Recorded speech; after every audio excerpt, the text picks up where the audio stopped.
ყველაზე უდიდესი შეცდომა კედლის დათბუნებისას.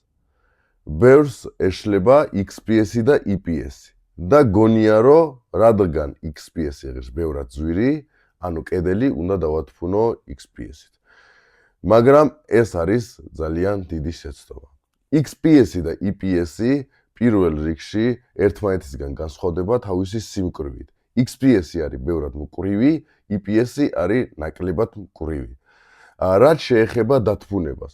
დათბუნების პირველი წესი არის დასათბობელი მასალა უნდა დავათბუნოთ მასალით, რომელიც არის ნაკლები 1/13-ით ვიდრე დასათბობელი მასალა. ანუ ჩვენ თუ კედელს ვათბუნებთ XPS-ით,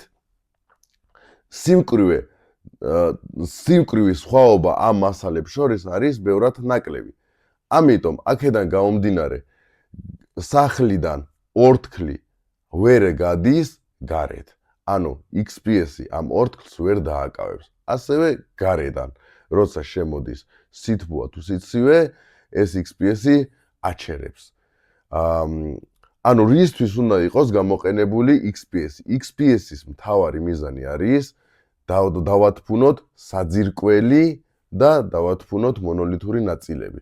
პირველ რიგში რატო იყო გამოყენებული XPS მიწას სამუშაოებში? იმიტომ რომ ვირთხებმა და თაგვებმა ვერ დაღრღნან ეს მასალა. EPS არის კედლებისთვის, ასევე ქვაბამბა არის კედლებისთვის. რაც შეეხება მშენებლობას, დაგვიკავშირდით, გამოგვიგზავნით თქვენი პროექტი და დაგეცვლით ხარჯს.